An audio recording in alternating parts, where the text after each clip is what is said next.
Good afternoon, guys, and welcome back to the Perpetua Fitness Podcast. It is James Rankin, your host here, joined today by Coach Larry G. Coach Larry G. Larry, give us a bit of background about yourself. It's an absolute pleasure to have you on the podcast here today. Yeah, it's good to be here, man. So I've been a part of Perpetua as a full-time, part-time coach. A full-time, part-time since coach. The end of 2016, start of 2017, kind of. That's when I kind of joined here. Part-time coach, mainly in CrossFit up until we kind of moved to the new gym, and then kind of transitioned into the studios. And kind of been kind of studios ever since, more so sweat than ride now. So, I've been here since 2016. Yeah. And 2016. You were the first coach to make me feel like a part of Perpetua. Thanks, man. Yeah, you were my boy from the get-go. We had a close bond. We probably bonded over podcasts. Probably, man. There's many stories we could share over here. It's not. Right, Larry, let's get into it. Still in the middle of lockdown 2.0. Couple of weeks to go yet. Training, nutrition, how's it all been going for you? Yeah, I think this is something we're going to obviously delve into a little bit more today. Training for me now is just like whenever I can, really no real pressure to kind of do X amount of sessions or get X amount done. Like, I'd like to try get 4 quality sessions in. If I don't really care. If I do, great. As I said, there's no real kind of big pressure on me anymore, and it's kind of took me a long time to get to that point where I can kind of say to myself, you know what, I don't feel like training today. You know, work was really busy. I'm just going to take a day off, relax. It's just nice not to have that kind of massive pressure of like, oh, geez, I need to get in and do a session now, or I need to get in and do this, or I need to get my nutrition kind of on point, or prep meals. Like, I think with the way I am, the way I love training, and I'm interested in it, obviously. Yeah. I'll always want to train, and I'll always want to have my nutrition on point as to who I am, but I don't feel a massive pressure to have to do it all the time. And then if I want to go for a run one day, or just do nothing one day, or if I just want to have a takeaway, I'm okay with that. Anyway, so I'm pretty comfortable with that at the moment. That's a good point you made there about your running and that. Like, your training's probably evolved a lot in the past 18 months or so, has it? Yeah, it's like everybody, I kind of started with bodybuilding back when I was 18, 19, just wanted to look good. I never did bodybuilding, man.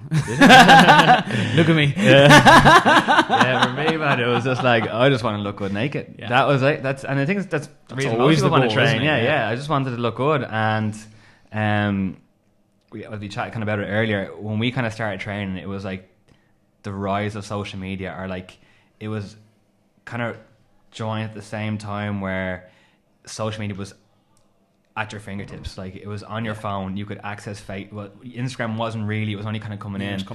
But Facebook and YouTube was and the start of vlogging as such was kind of just taking off, and it was literally right at your fingertips, and it was just so easy. I was just looking at these people, these bodybuilders online, and I was oh, I want to look like that. Yeah. And that's and then I obviously branched off from that into CrossFit, and then I've kind of, I wouldn't say I've done a full circle. CrossFit, I've kind of come to the point where I've realised I'm not going to be a professional CrossFit athlete. It's taken me a while, but I realised I'm not going to be a professional CrossFit athlete. There's no regionals for us to get. There's no regionals for us. Yeah, there's not even local competitions. The standard now is just gone. It's crazy. It's skyrocketed. So. I wouldn't say it's done full circle, but I'm kind of back now to kind of I like doing a bit of bodybuilding. I like keeping myself in relatively decent shape, and then incorporating our bits like cycling. I'm a big cycling fan. Yeah, you love cycling. Since the first lockdown, running has kind of come into my training as well. Yeah. Like a lot of people, I suppose. And I'm really enjoying that. And I've started I've ran a couple of fairly long, a couple of half marathons here and there, just to see what I can do it. And have a couple of I actually did have a couple of races planned, not to actually compete, but just to take part in. But obviously they were all cancelled because of COVID. But excuse me, the knock goes repeating on me. But the running now and kind of cycling is kind of two big aspects of training that I enjoy now.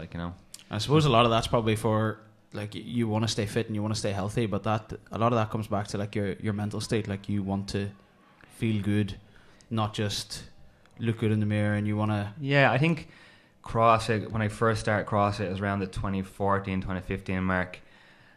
And it definitely taught me that training for performance rather than aesthetics. Yeah. And there was a great saying, it's like, nothing looks as good as strong feels. Yeah. Like, which is kind of true. Like, Yeah. you know, it's like, you know, and when you join CrossFit, like, there was people of all different shapes and sizes, but like, it wasn't like the person who looked the best that was necessarily the best athlete. And aesthetics can come out for it. Now, I kind of struggled a little bit with the body image thing. Yeah. Whereas like I wanted to be performing at my best, but I still had that underlying kind of goal of like wanting to look good. And it got to a point where it was actually kind of, it was taking away from other parts of my life, and I got kind of too far down the rabbit hole of it. And I know Jess touched on it in terms of what happened with her and that, but I was kind of the same. It's like I wanted to be like ripped, I wanted to be big, but I still wanted to be able to perform. And you can have the two, but you have to kind of be willing to sacrifice other things in your life to get there. And that's what I did. Like, I remember at the time I was living in Cork, and my partner Marie, she was living in London, and she came over to visit me for a weekend, and I left her in the apartment while I went and did a training session. You hadn't seen her in how long? Hadn't seen her in like a few weeks. And like couldn't bear the thought of missing a training session. Like, and for like a weekend. Like now that sounds like utterly ridiculous, like, you know, but back then I was like so afraid that like if I missed one training session or skipped one meal or like didn't eat right, like that was everything I've just done blown out the window. I remember going to Longitude Festival and stressing, like, I mean fretting over how am I going to get my protein intake in for the day. Serious? And I actually brought a couple while you're on the beer? I don't think I even drank at it. Did you not? No. Oh, wow. And I actually brought a couple of protein bars with me to make sure I was getting, like, one day, like, and like that's like now I look back and I'm like I feel like punching myself. Like, that is just so ridiculous. Like, to miss out on like a really fun day with my friends. You're sitting stressing about your and I was sitting there stressing about, like, you know, this one day out of 365 days of the rest of the year. And how do you think you've come away from that then? I don't know. It's probably just getting older and just maturing a bit more. Realising what's important. Realising what's important and kind of get my priorities straight. Like, it's a strange... I don't know where the switch actually came, where I kind of went, okay, but it was definitely kind of only in the last few, maybe a year or two, rather than like a long time ago. Like, it was something that, like, even when we were training in the old gym and all that kind of stuff, it was like 2 o'clock. Man, we're training. Yeah, like, we train at 2 o'clock. 2 o'clock, man, you were training. That's it. Like, you know, like, yeah. nothing else gets in the way. Yeah, and that was what it was like. And I suppose when you were surrounded by such good athletes, you were constantly pushing, and you were just in that environment. Like, it was very hard to kind of see outside of that and think that anything else was important. And then also we touched on it was like this FOMO of missing out in the gym. Like, if I was in work one day and like you were all having an unreal training session, I'm like, oh my god, I'm so jealous. Like, I wish I was there. And it's, I suppose, just as I've gotten older, and I just kind of like, I don't know, maybe just I don't know where the switch came from. I just kind of realized that, look, the gym and all that isn't the be all and end all. There are things in my life that now I value more than training. That's not to say that training isn't important to me. It's always going to be important to me. I think just the person I am, I will always train in some form of fitness. But it's not this thing where it's going to diminish away from other really important things in my life. Yeah, that's something I talked to a lot of my clients about recently, is like, is training today going to make your day better or worse? Yeah. And is training this week going to make your week better or worse? Is training this month while lockdown's on going to make this month better or worse? And like, have that conversation every day. Have it at the end of the week. Have it at the end of the month. And if you're constantly saying, no, it's making my day worse, find a different type of training. Yeah. Like, if you're doing PT with me, or if you're going cycling with your mates, or you're doing CrossFit classes, but it ruins your day, your week, or your month. Yeah. Well, I found that, like, over the last kind of while, like, I'm sure anybody who follows me on the gram now we'll get a plug at the end. Noticed that me and my partner, we bought a house, and we're renovating it at the moment, and that has kind of become to the forefront of my priorities. And it's meant that to help pay for that house and to help kind of get it sorted the way we want, I've had to kind of maybe step away from the gym a bit more, probably do less classes and do more time and work. Yeah. In my other job. Tell the listeners what you really do. Yeah, the daytime job. The daytime job. Well, most people probably know. Yeah, Larry's Superman, guys. My nickname for Larry is Superman because I don't know how he does what he does. Yeah. So I'm a firefighter paramedic with Dublin Fire Brigade since 2016. Yeah. Before that, I was firefighter down in Cork City Fire Brigade. Cork City. Been in the Fire Brigade for probably last 7 years. Have you? Yeah. Is that all? Yeah, 7 years. Yeah. I'd say you've seen some things in your time. Yeah. But what were you saying before that? Yeah, like only in the past, kind of when the house kind of started, the work in the house kind of started, and I've realised, okay, I probably need to take a bit of time away from the gym here. Won't be doing as many classes. Will have to be, there we go, spending a bit more time at the house, doing a lot more overtime shit, and doing way more overtime and work just to help pay for the house. And I was struggling with that at the start. I was looking on Instagram and seeing all you guys training, and I was like, oh, I just wish I was there. Like, I really felt like this now. And I've kind of come to accept it now. Like, look, it is what it is. This is kind of a short-term sacrifice for like long-term gain. I put the head down now, take the hit on probably feeling a little bit tired, doing a lot more night shifts, but in the long run it'll pay off. I'll have the house that I want, or we'll have the house that we want. I have to say we will have the house that we want, and I can always go back to the gym. Like, if I ever decide I want to ramp the training up again, the gym will always be there. I think that's one of the things I've known, is that the gym will always be there. Yeah.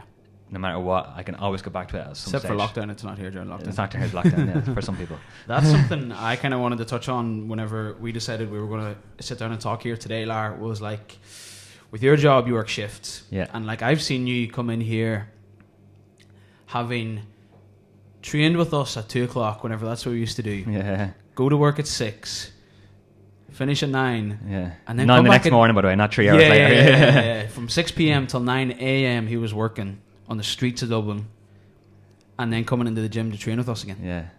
How, tell me how you balance that kind of recovery, high intensity training, looking good, feeling good, your sleep. Yeah, it's hard, man. It's hard. You know better than anyone the importance of sleep. Yeah, I think sleep, man, is just the Matthew Walker podcast with Joe Rogan is like an eye opener. It just made you realize, like, sleep is number one. It's just above everything else. If you are not sleeping properly, you say goodbye to fat loss, say goodbye to gain, say goodbye to everything. Like, it's just the pinnacle of like health and performance is sleep, like, And I think with shift work, for years I was like looking for this magic pill that like was like going to tell me how I was going to manage it all, and there is none. Like, the thing about shift work is that you just have to accept the fact that it is suboptimal for your health. For everything, yeah, it's just the way it is, and there's no getting around it. Like, the thing I found most shocking about that podcast was that you can't sleep back what you've lost. Yeah, you can't make it up. You can't make it up. Once you miss out on a day or night sleep, man, the damage is done. There's no sleeping back. And so it just meant that outside of work, I've had to be extra diligent with parts of my recovery. Now, that's not to say that I'm like this recovery king and I'm like at home, doing like spot on, drinking green smoothies and like sleeping 9 hours a night. Like, I'm not a great sleeper, I'll admit that. But I do kind of have, there's certain things I've kind of implemented into my routine, like I bought blue light blockers. Yeah. So like come 6-7 o'clock at night, pop them on if I'm on a screen or anything like that. It's just something to stop that blue light, to help maybe increase that melatonin production. Yeah. I'm not great at it now because we've found a new Netflix series that we're kind of into. But it used to be that, like, when we were going to bed, it was like phones away, no TV, book. Yeah, read a book, man. Yeah. But sometimes, like, we may find a nice Netflix series and we'll watch that. And look, that's okay too. That's part of balance as well. Yeah, though, isn't it? yeah. And then it's just like, just trying to get, like, I'm really particular about how I sleep. Like, I have to have a window open. Cool light sheets, cool room, light sheets, dark room. Yeah, Larry ticks the boxes. Yeah, so now with my nutrition, like, it's just like hit my protein intake, just try to get good quality sources. Now, I'm sitting here preaching this. It's not something I do every day. There's days where like I come home from a night shift and all I want to do is just eat rubbish.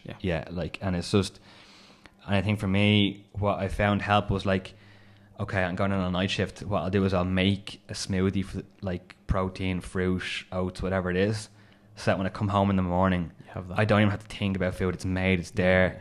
So things like that have kind of helped. But do something your future self will thank you for. Do something your future self. Yeah, and man, there's nothing better than a cold smoothie after a night shift, man. But look, I think it's. I've just accepted the fact that look, it is a little bit suboptimal. Beforehand, when we were in the old gym, I used to just take the hit on coming in tired and just training because I felt I had to train. Yeah. Now I'm way more in tune with it. I'm just like, do you know what? I rarely ever force yourself. Train after a night shift. Really? Yeah, rarely. Only if we've been really quiet and work and you got a bit of sleep in. We've managed to chill a little bit. Yeah. But it's never the same as like a full night's sleep at home, like in my own bed.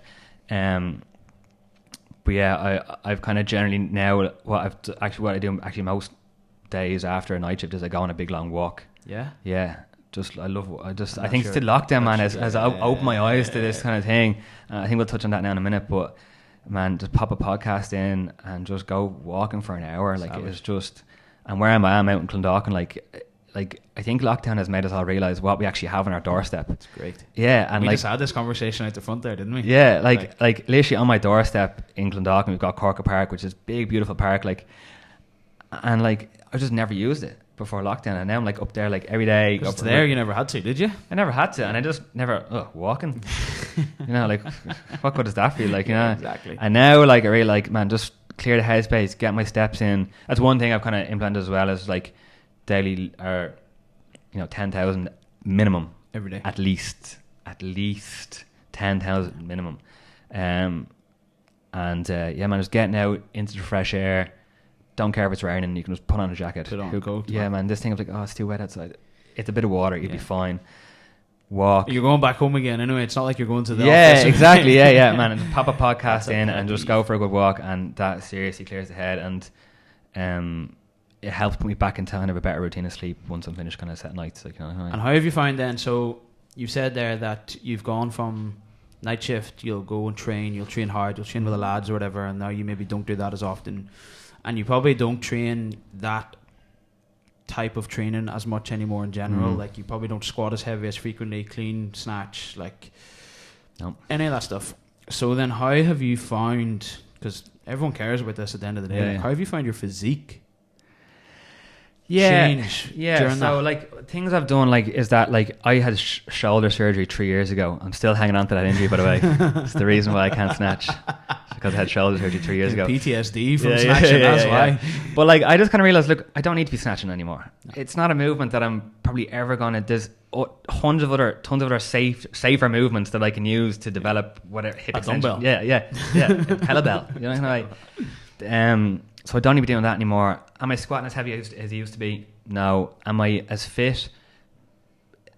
That's questionable. I might not be as fit as in CrossFit-esque. Like if you put high level gymnastics into a WOD, I'll blow up. But if I put like steady state running, I'm pretty fitter at that. You know what I mean? It's a different level of fitness. My physique hasn't really changed. It generally kind of stays the same. And I think it's like it's how people actually, people can maintain their weight and their physique for years. Yeah. Like, and a good physique and a bad physique.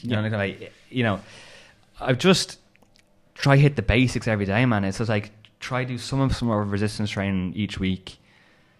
Look after my nutrition, get my protein intake in, sleep, like all these other things, and you'd be surprised just them little deposits into the fitness bank. All add up, don't they? All add up, man. Yeah. And my physique hasn't really changed. Like I'm probably carrying a little bit more fat than normal. Probably not as big or carrying as much muscle, but I don't really care. Yeah. And this is a big thing, man. Like, nobody actually really cares. And we're so caught up, but like people sometimes don't go to the gym for themselves. They go because they're worried about what other people will think. And social media plays into that. It's like, I post this photo, I'm putting it out there to be judged. And that's what people think now. Yeah. And it's like, in the grand scheme of things, nobody actually cares. Yeah. Like, if you came in and you're like, I haven't trained in 6 weeks, and you had to put on a little bit of fat loss, I'd be like, cool. Yeah. Did you enjoy yourself? Yeah, okay. Like, is there anything you want to talk about? Or if you're like, yeah, I'm cool, just want to train. Grant, it's not affecting my life. Like, I actually don't really care. No. And I think the problem, so social media is a double-edged sword. Like, one side, it's unbelievable for like motivation, inspiration, connecting with people, great resource.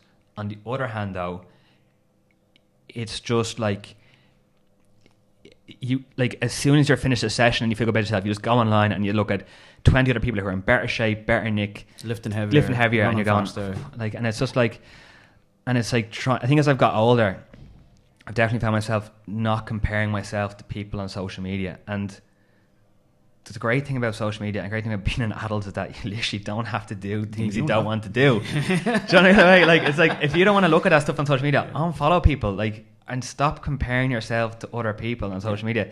And it's so easy because you go online and you look at somebody who's like, I was up at 5 a.m. this morning, did a 20k run, now I'm doing a yoga session, and you're going, I just want to sit on the couch today. Yeah. And like, I didn't get dressed, man, until 10 o'clock this morning. Yeah, cool. like, I don't care. Like, no, do you know what I mean? Like, and I did. Like, yeah, I was yeah. like, do you know what's going to make me feel good today? I'm not going to set an alarm.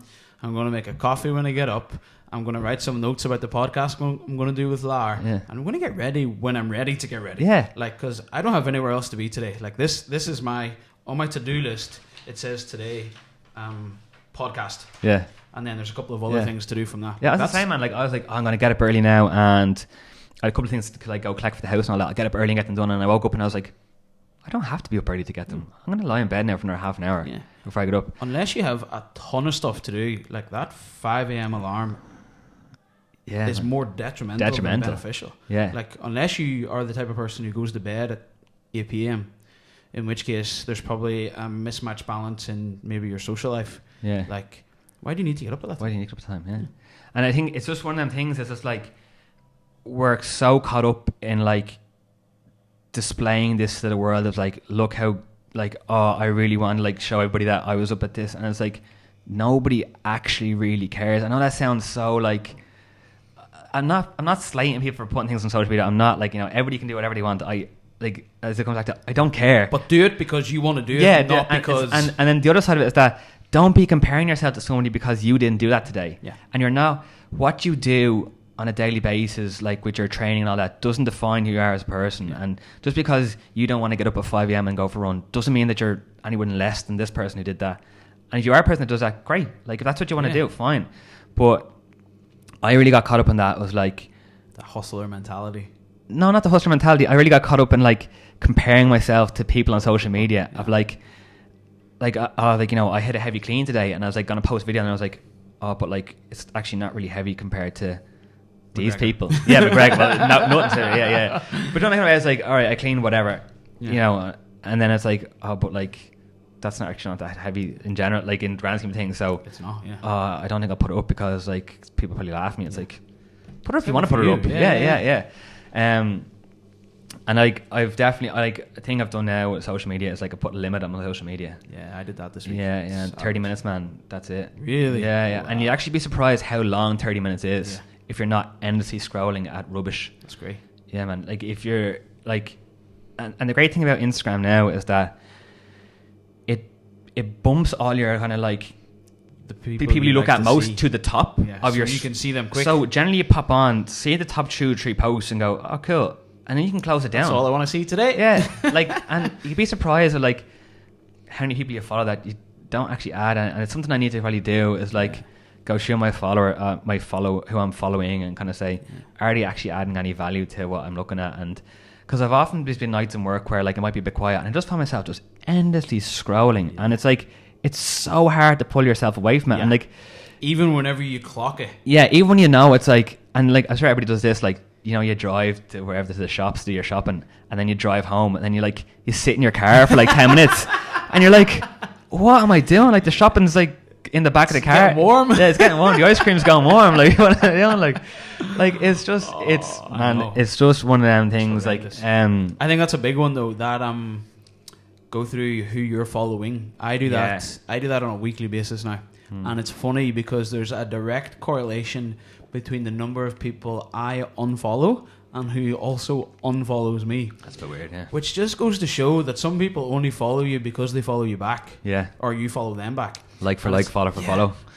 Yeah. That is brutal stuff, though, isn't it? Something else we wanted to talk about was this whole lockdown. Yes. Loved it. You loved it. Loved it. 2.0 as much as 1.0? No, didn't like 2.0. 2.0 is 1.0 amazing. Yeah. Yeah. Really right. So I was caught up in the rat race. Work, gym, train, work, gym, train, work, gym, train.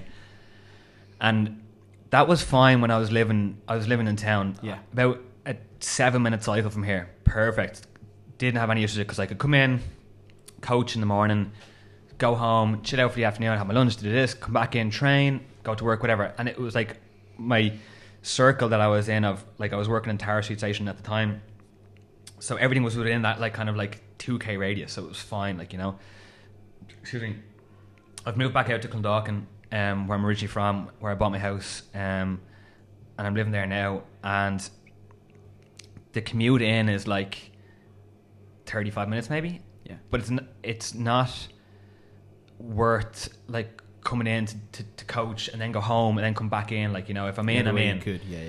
And so that's what I was caught up in. I was like just always commuting, always like in town, either at work or in the gym or whatever. And I was just caught up in that rat race. And then suddenly it was like, boom, no more, gone. And I had just so much free time, and I was able to like go to work, come home, and it was obviously lockdown at one point. I was obviously better because the weather, like, we're coming into summertime. Them kind of months of kind of April, May were really, really nice.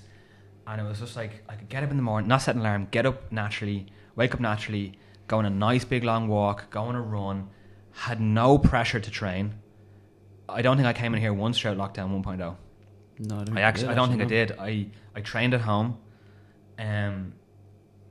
I was sleeping like 8-9 hours a night. Obviously, apart from nights I was in work, obviously. Yeah. But it felt like this like pressure to be anywhere or to see people or to do anything was just lifted off my shoulders. And that's not saying like I'm antisocial, I don't like seeing people. But like, you were able to figure out like priorities a little bit more. Yeah, but it was just always felt like that. There was never a day before that where I felt like I had the day to myself. I felt like I always had to go or do something or be somewhere at a certain time. And it was just so nice to have this all lifted off me where I could just be like, today I'm going to go on a nice run, and then I'm going to go on a nice walk, and I'm going to sit out on my deck and read a book and get burnt in the sun. And well, you're kind of, from what I know about you from the last 3 years, like you're a people pleaser and you're a real helpful person. Yeah, like yeah, if I was stuck with something, you'd be one of the people I'd call. Yeah. Not even if I didn't know if you knew how to do it. I know that you'd say yes. Bluff me way, yeah. Yeah, and you'd say yes, and you'd help me figure it out, whatever it was. And I think like that's a great thing to have, but then also probably like to your detriment, where you didn't even realize, but you went years without actually putting yourself first. And then I think I noticed that when the old gym, like at the start of the podcast, I called myself a full-time part-time coach because I was only part-time, but it felt like I was doing full-time hours. Yeah. Because I was literally, if I wasn't working in the fire brigade, I was working here. And there was months where you were working as many hours as the rest of us, if not more. And like, that's not because, like, I did enjoy it. Like, don't get me wrong. Like, I love coaching here, but there is a certain line that kind of says, you know, time to yourself is also really important. Yeah. But the other thing about the lockdown 1.0 is that nothing really kind of changed for me in the fact that I wasn't coaching. I was able to, but work was still. I still had that kind of like routine of going to work, which was nice to have. I know that people kind of felt a bit out of sorts because everything was just thrown out. Like, work was no longer, you were working from home, your gym was closed, you know, you were stuck in your apartment or your house or whatever. Whereas for me, I still had that like daily commute to work, and I still had that kind of routine, which is nice. But I was able to kind of do that and then not have all them other kind of, I wouldn't say pressures, but other kind of responsibilities kind of taken away, and it was just really, really nice. So that, like, when we opened back at the gym, I just felt really refreshed. Yeah. Like, I think it was maybe during the lockdown 1.0 where I realised, like, because I didn't have access to a gym. Well, not that I didn't have access. We had a gym and work that we could use, but I'm not in work every day. So I was only Still doing have it, yeah. maybe 2 to 3 sessions a week, and I was like, actually, I'm maintaining my physique. I feel good. I feel healthy. I'm not sore anywhere. Yeah. And I was like, okay, well, maybe this is a sign that like I don't need to be doing all this training. Lockdown 2.0 is a little bit different. Motivation's a little bit lower. I think I've been doing so much. I've really ramped up the overtime and work. Yeah. And it's kind of starting to take a little bit of a toll on me. But and obviously Lockdown 2.0 is a little bit harder because the weather is not as nice. It's cold. It's dark outside, and you know it's harder to get up and do this workout or whatever. But I think it's just about managing expectations. Like Lockdown 2.0 is like, look, are you going to get extremely fit throughout this lockdown? No. Probably not. Are you going to get extremely strong? Probably not. Are you probably going to maybe put on a little bit of fat and maybe a little bit of muscle? Maybe not. Yeah. But it's okay. Yeah. It's fine. Do you know what I mean? And I think it's hard for people because we know what members are like in here. It's like all in. Yeah. And to have that suddenly taken away from you, which is like the lockdowns have been quite drastic. It's like one day your gym's open, the next day, no, it's not. Yeah. And there's no other real alternative to it. It's just like managing your expectations of, okay, like, you know, okay, I'm not being able to train as much, but what else can I do? Yeah. And, you know, one session a day or even less, like, you know, even one or a couple of once every 2 days is okay to do. Yeah. Like, don't be afraid to taper it back, and don't feel like you need to be doing 3 sessions a day because that you didn't hear. Just because you have time to do it. Well, and just because you have time to do it as well. Yeah. Like, we seen what members were like in here beforehand. It was like, come in the morning, train, go to this really high stressful job around here, drink loads of caffeine, come back in, neck and knocko, train again, and then go home and be like, why am I sleeping properly? Why is my food a lower pace? Why am and then the next day training's really hard. Yeah, can't don't lift feel as much good. as they usually do. So maybe this is the time for people to kind of realize that, like, hey, like, you know, it's okay to pull things back. And kind of find that nice balance, you know, like, kind of like as I said, I've managed to maintain my physique. Now, obviously, it might be a little bit easier for me because I kind of had it to start with. Yeah. But definitely, it's definitely achievable to be able to maintain, and that's what you should be kind of aiming for over lockdown. Like, you know, don't put this pressure on yourself that I have to get extra fit. You know, and I think people are worried about when they go back to the gym, people will judge them because they're not as fit as they used to be, or they might put on a little bit of fat, as we said before. Who cares? Who actually cares? The only person that matters is you. That's it. Yeah. I think that's a good point. Like, me and you both are kind of in the same boat in that. Like, my training, I kind of spoke about it in one of the original podcasts, took a massive backseat. I'm doing a little bit more now, but it's still like... But 6 weeks out of like a year, man, is nothing. Nothing. I know we had 2 lockdowns, and look, like, but then I always think a year out of the rest of your life is nothing. Yeah. And as I said this before, man, the gym will always be there. If you ever want to just like suddenly ramp it up again, it's there, like, you know. But we'll be here. Yeah, like, and definitely what I've noticed is that it's allowed me to do other things in my life that I really enjoy, like go cycling a lot more, go running a lot more. And we talked about it as well. Is that I suppose the gym here, it's like, it's not just the training that people enjoy coming in here. It's the whole experience they're getting and the social side of things. Like, when people come in and train on a Saturday with the big group session, it's not the training necessarily. It's like the coffee afterwards, and, you know, and the chat. Popping their bread 41. Popping their bread 41 and shouting bread 41. Yeah. It's like, it's all that afterwards. We are open for sponsorship. Yeah. It's all that afterwards, like, and like, it's the social side of it. It's the social side of it as well. And it's just trying to like say, like, you know, it's okay to kind of taper that back a little bit, and don't be so worried about maybe missing a session here or there. And I suppose for me, it was like managing my priorities. Okay, for me, my priority is my house, like our house, like, I want to get that sorted. So I'm gonna have to take a little bit of a hit on some other things, like, you know, I might be able to make the gym every Saturday, yada. And that applies to kind of everybody. And what they're doing is like, there's gonna be things in your life popping up that will require your attention. And it's okay to step back from other things to focus on that. Bingo. Ty touched on it as well. He was kind of saying, like, he put up a post about, like, everybody asks him what he has to do to be a high level athlete, but nobody asks him what he does not do. Yeah. Which is like, doesn't go out much, doesn't drink much, social life probably a little bit taken back. Do you know what I mean? Like, all the stuff that we do without thinking. Yeah. You know what I mean? Yeah. And so it's like, it's okay. Well, for one, it's like, okay, what's your priority now? Like, you know, what are your priorities in life? Or, you know, do you have a work goal, a relationship goal, or anything like that? And if you're not a professional or a high level athlete, training should be down that list a little bit more. And that's what I found. But it's hard to do that. Yeah. And I'm saying that like from my perspective, I'm sure I speak for a lot of people, that it's hard to kind of put that down the list. Yeah. And put it off for a day or two, or not be here, and then you see on social media. And feel okay with yourself doing that. Yeah, and feel okay with yourself doing it, yeah. And it's like looking on social media and seeing, so your friend posting, best session ever this Saturday, and you're going, oh, you've my not trained in 6 days. Yeah. And it's like, it's okay to kind of like focus on other things for a little while. And as I said, the gym will always be there. Yeah. I think that's a great point you made, like kind of around balance and stuff. And people think about balance on that day-to-day basis, where it's like there's going to be days where it's unbalanced in favor for this. There's going to be weeks where it's unbalanced in favor for work, where months where training takes a backseat and other things take priority. But there's going to come a time where you don't have to work overtime every time it comes up. Yeah, exactly. And you're going to come in, you're going to train with the lads at 2 o'clock a bit more frequently than you used to. And that's life. Literally. It's like ebbs and flows, and find the balance day to day, week to week, month to month, and it's not always like for me. It is. She has been. It is months. Like it is months that I've been working on this house, but I'm okay with it. And I know that in 6 months' time, we will have the house that we want, and it'll be perfect. And I can say, well, I'm going to ramp up the training now again, and maybe pick a competition. Oh, well, I don't think I'll ever do CrossFit again, man. It's bad for you, isn't it? It's bad for you. Yeah, bad for the joints. But I can focus my training on something else, or maybe do something else entirely different, or even just do more hours in here. Like, cause obviously, come back to do that again. Make the come back to CrossFit. Come back, man. I don't know. Maybe Conor McGregor has to say.